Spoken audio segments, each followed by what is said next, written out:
सो hey guys, जैसे मैंने आपको कहा था कि मैं आपको पूरे के पूरे चैप्टर समझाऊंगा शॉर्ट वीडियो के इससे। तो आज हमारा पहला दिन है, तो मैं आपको समझाता हूँ क्रिस्टलाइन सॉलिड और एमोर्फस सॉलिड होते क्या हैं। ठीक है, क्योंकि इनका डिफरेंस बिटवीन हर साल पूछा गया है, चाहे वो मार्च हो या अक्टूबर।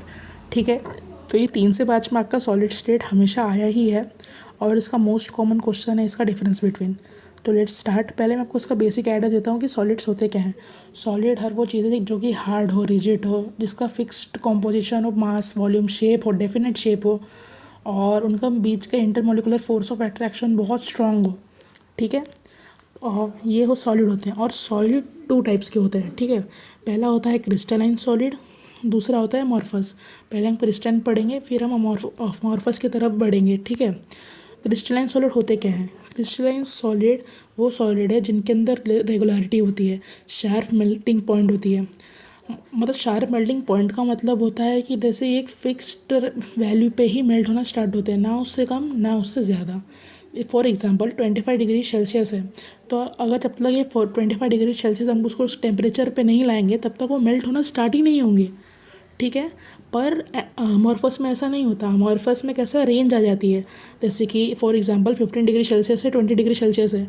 अगर हम इसको इनमें से कितने जो 15 से 20 के बीच में हम लोग कोई भी रेंज पे ला देते हैं तो वो मेल्ट होना स्टार्ट हो जाते हैं।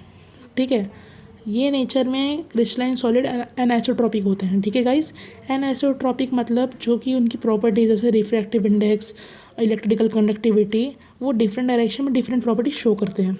ठीक है, उसे हम एनआइसोट्रॉपिक बोलते हैं। ठीक है, और ये एक प्रकार के ट्रू सॉलिड होते हैं। और फॉर इसके कुछ एग्जांपल जैसे कि आइस हो गया, सॉल्ट हो गया, हाँ, metals such as sodium, gold, copper, हम इसे ऐसे याद रख सकते हैं। ठीक है, अब चलता हूँ अमॉर्फस की तरफ लेके। अभी जैसे मैंने आपको 2 प्रॉपर्टी तो इसकी वहाँ पे ही बता दी क्रिस्टलाइन में, तो अब मैं आपको एक और चीज़ बताता हूँ। ये रैंडमली अरेंज्ड होते हैं। ठीक है, अमॉर्फस सॉलिड।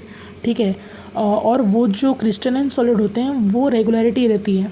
ठीक है, आप इसे ऐसे याद रख सकते हैं कि अमॉर्फस बहुत रैंडम होते हैं, मतलब उसके अंदर रैंडमली अरेंज पार्टिकल रहते हैं।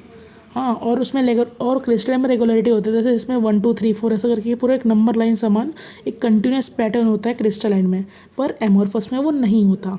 ठीक है, हाँ, और ये आपको भी वही बताया था मैंने, ये सेकंड पॉइंट इसमें वही लिखा है कि ये टेम्परेचर इनमें रेंज है और ये आइसोट्रोपिक होते हैं नेचर में। ठीक है गाइस, और ये सूडो सॉलिड होते हैं गाइस, वो ट्रू सॉलिड थे, ये सूडो सॉलिड होते हैं। और इसके एग्जांपल है ग्लास, प्लास्टिक, तार, मेटालिक ग्लास। ठीक है, और ये जो मतलब तार है, ये वही तार है जो हम रोड में यूज़ करते हैं। हम हिंदी में इसको